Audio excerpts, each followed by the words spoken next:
नमस्कार दोस्तों। आज का जो टॉपिक है हमारा वो है हार्ट। हार्ट एक बहुत ही अद्भुत स्ट्रक्चर्स है। तो आज हार्ट के बारे में हम बात करेंगे। हार्ट जो एम्ब्रियो पीरियड होता है उसमें मेसोडर्म से इसका स्ट्रक्चर्स होता है और 8th वीक के एंड तक ये कंप्लीट बन करके और रेडी हो जाता है। इसका जो ब्लड सर्कुलेशन है वो 20-21 दिन पे ही चालू हो जाता है, मतलब प्लेसेंटा से। और हार्ट के लिए जो सर्कुलेशन शुरू होता है वो हार्ट अपना खुद का बीटिंग 5th वीक पे चालू कर देता है। अब हार्ट का मैं यहाँ पे डायग्राम बनाने की कोशिश करता हूँ। तो इस टाइप्स की कुछ हार्ट की स्ट्रक्चर्स रहती है।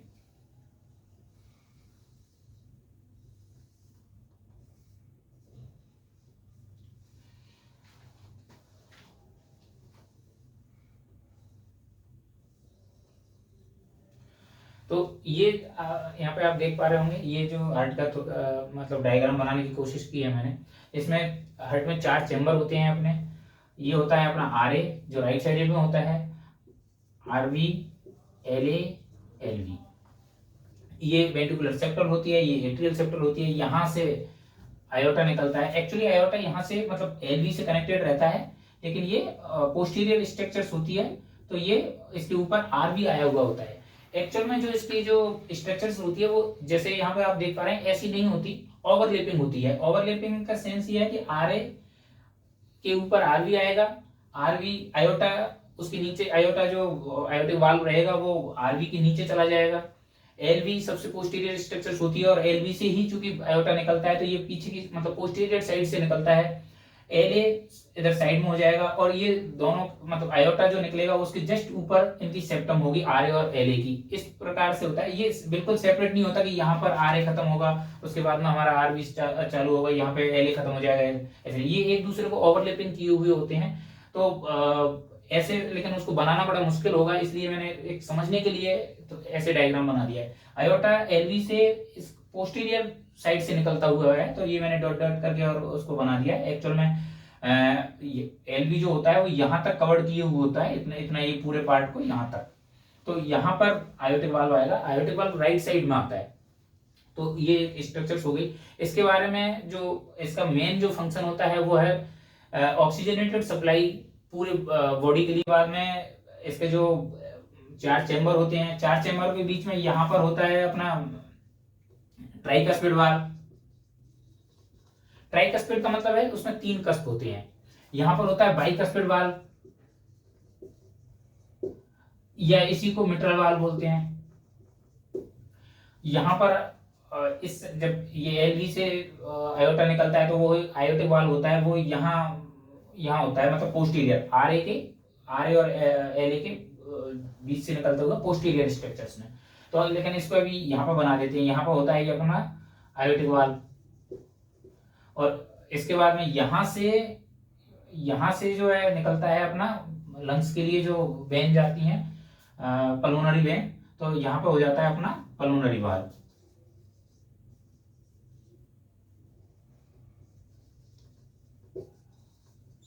तो ये 4 वाल्व हो गए इसके।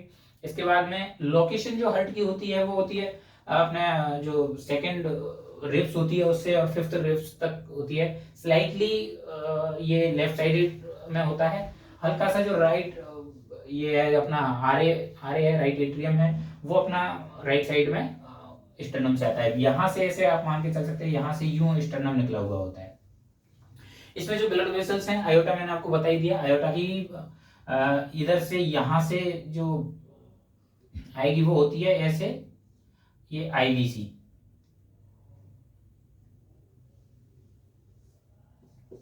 आईवीसी इंफीरियर वेनी केवा।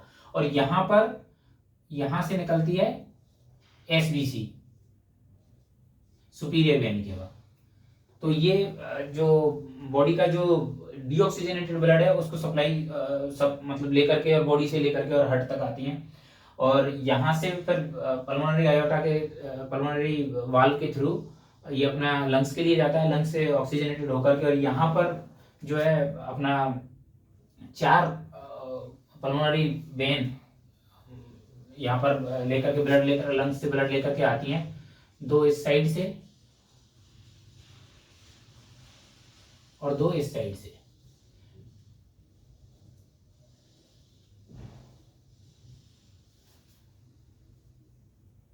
मैं इसको ऐसे ऐसे बना देता हूं यहां से यूं समझने के लिए। तो ये अपना राइट साइड की पल्मोनरी हो गई और ये पल्मोनरी वेन हो गई और ये लेफ्ट पल्मोनरी वेन होगी। 4 वेन लंग्स से ऑक्सीजनेटेड ब्लड लेकर के आती हैं और यहां से जो ब्लड लेकर के जाएंगे आरबी से, जो मैंने बताया था कि पल्मोनरी वाल्व होता है, पल्मोनरी वाल्व से एक जो आर्टरी निकलेगी और वो आर्टरी इसके ऐसे ऐसे डॉट डॉट करके बना रहा हूं, ऐसे घूमते हुए आयोटा के पीछे से निकलेगी, राइट, ऐसे, और यहां से बाइफरकेट हो जाएगी।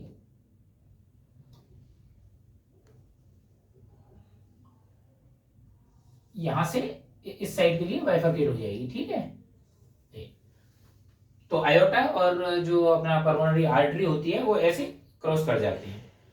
आर्टरी हो गई अपनी, पल्मोनरी आर्टरी आरबी से निकलती है और पल्मोनरी 4 वेन होती हैं, आर्टरी 2 होती है, एक लेफ्ट साइडेड के लिए एक राइट साइडेड के लिए। ये इसके बाद में अपना 4 चैम्बर हो गए, बाल्व में आपको बता ही दिए। तो ये तो स्ट्रक्चर्स थी अपनी।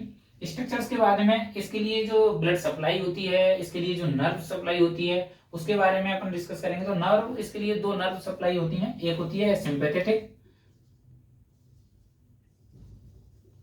दूसरी होती है पैरा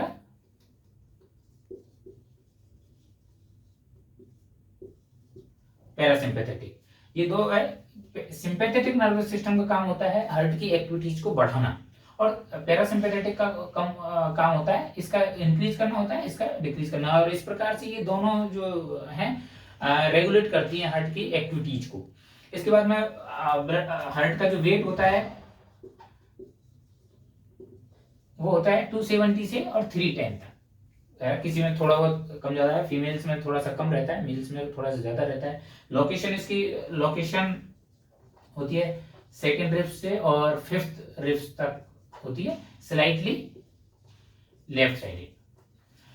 अब चूंकि क्या है कि जो सिंपल ये जो नर्वस सिस्टम है इसका, इसके लिए कई बार अपन ने हार्ट अटैक में देखा होगा कि लेफ्ट आर्म में पेन होता है। लेफ्ट आर्म में पेन होने का कारण मैं आपको बताता हूं।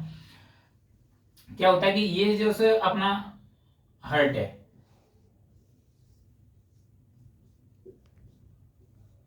ये अपना हार्ट है।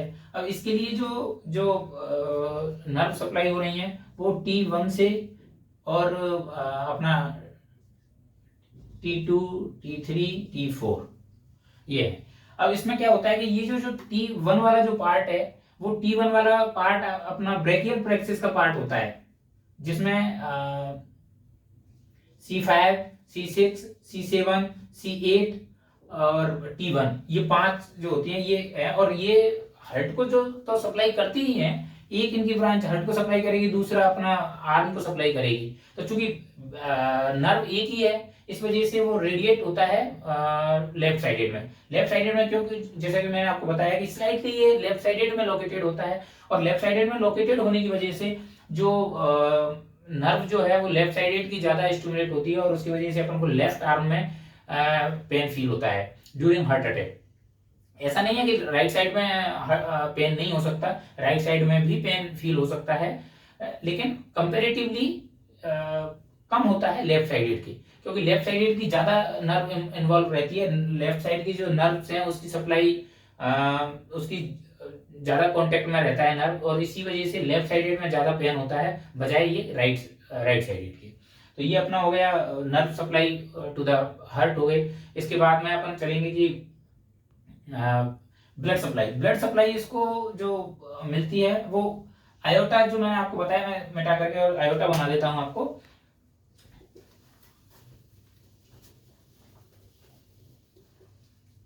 तो जैसा कि मैंने बताया था आपको कि ये आयोटा होता है, और आयोटा की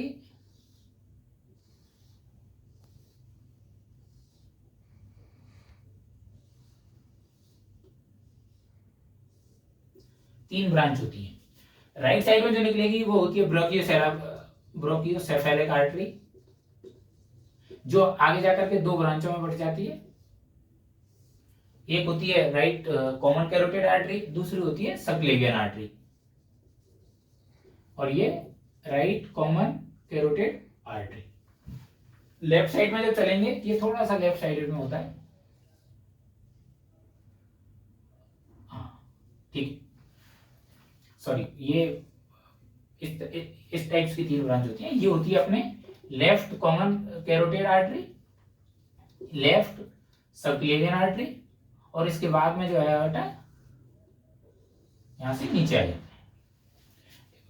अब इसमें क्या होता है कि ये तो बॉडी के सप्लाई के लिए होती है, इसकी खुद के सप्लाई के लिए जो आर्टरी होती है वो यहां से निकलती है, दोनों साइड से एक एक आर्टरी। ये होती है आरसीए, राइट कोरोनरी आर्टरी, और ये होती है लेफ्ट मेन आर्टरी। इस लेफ्ट मेन की ये आयोटा मिटा रहा हूं, और लेफ्ट साइडेड की जो आर्टरी है उनका पूरा डायग्राम बना देता हूं। लेफ्ट साइड की जो आर्टरी है ये 2 भागों में बढ़ जाती है। एक होती है LCX, जिसे लेफ्ट सर्कमफ्लेक्स आर्टरी बोलते हैं। एक होती है LAD, left anterior descending artery. Main जो नस होती है वो होती है LAD, और ये लगभग 60% हार्ट को जो ब्लड सप्लाई करती है वो ये करती है। बाकी LCX और RCA ये लगभग 20 से 25% पार्ट को सप्लाई करती हैं। ये इनमें भी क्या होता है कि डोमिनेंट और नॉन डोमिनेंट सिस्टम होता है। अगर मान लो आगे चल करके और ये PDA और PLV ब्रांच बनाती हैं,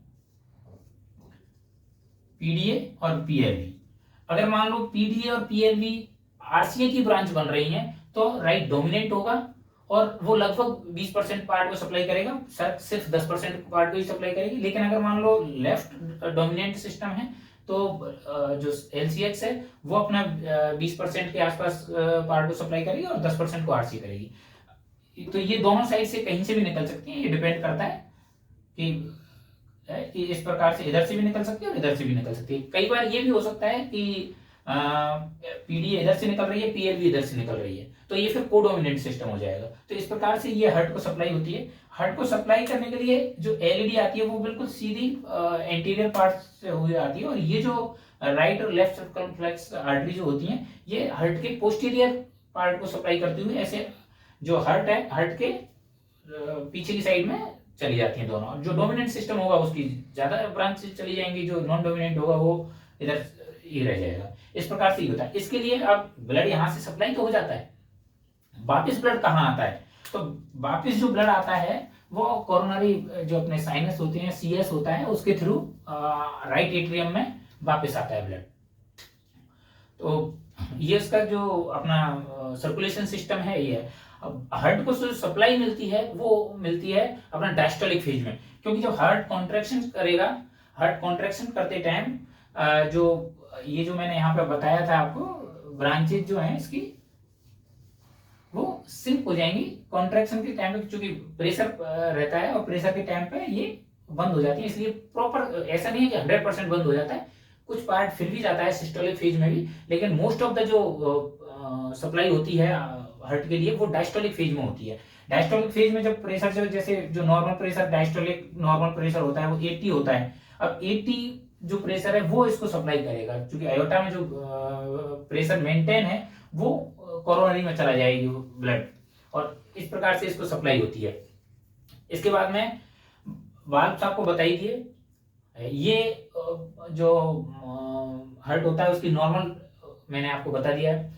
बाकी स्ट्रक्चर्स में क्या कॉम्प्लिकेशन होते हैं, न्यूनेटल्स में क्या कॉम्प्लिकेशंस होते हैं, एल्डर एज में क्या कॉम्प्लिकेशन होते हैं, या जो है अपना क्या डिफेक्ट होते हैं, डिजीज क्या होती है, इसके बारे में नेक्स्ट वीडियो में बात करेंगे। एक इसमें होता है अपना इसका जो अपना पेसिंग सिस्टम होता है, हार्ट को पेस कहाँ से कैसे होता है वो भी है। तो इसमें जैसा कि मैंने आपको बताया कि ये अपना हार्ट है,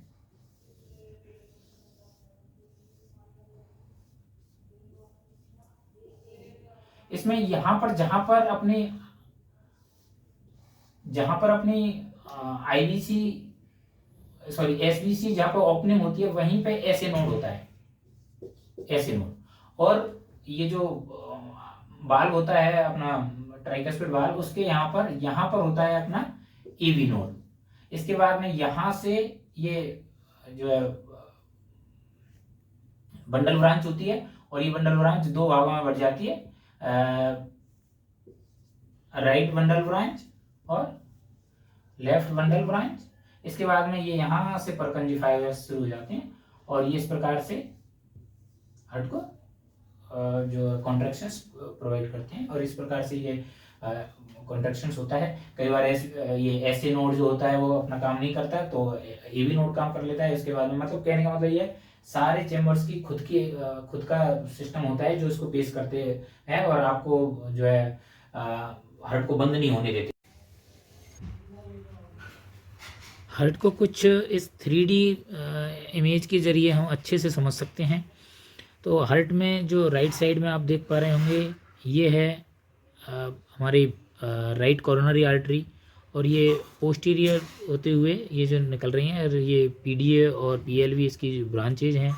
इसके बाद में आप एंटीरियर व्यू में देखेंगे, एंटीरियर व्यू में है हमारी ये जो गोल्डन कलर से आप देख पा रहे होंगे ये है LED और LED की जो लेफ़्ट साइडेड में निकल रही हैं वो डायगोनल ब्रांच है और राइट साइडेड में जो निकल रही हैं वो है हमारी सेप्टल ब्रांचेज।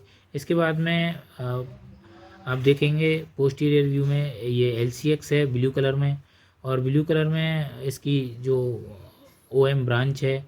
इसके बाद में आप देखेंगे सुपीरियर व्यू में आप देखेंगे ये आयोटा निकला हुआ है और आर्च ऑफ आयोटा बनाती हुई जिसमें जो पहले जो ब्रांच है वो है ब्रोकियोसेफेलिक आर्टरी और सेकंड जो है common carotid left common carotid और उसके बाद में जो है सबक्लेवियन आर्टरी है लेफ्ट सबक्लेवियन आर्टरी। आप देख रहे होंगे ये जो येलो जो है ये कंडक्शन सिस्टम है और इसमें SA नोड AV नोड और इधर में जो है कॉमन ये जो बंडल ब्रांच है, बंडल ब्रांच 2 भागों में बटी हुई हैं लेफ़्ट साइडेड और राइट साइडेड। इसके बाद में ये जो अपने यहाँ परकंजी फाइबरस डिस्ट्रीब्यूट हो जाते हैं। तो इस प्रकार से कुछ हार्ट का रहता है।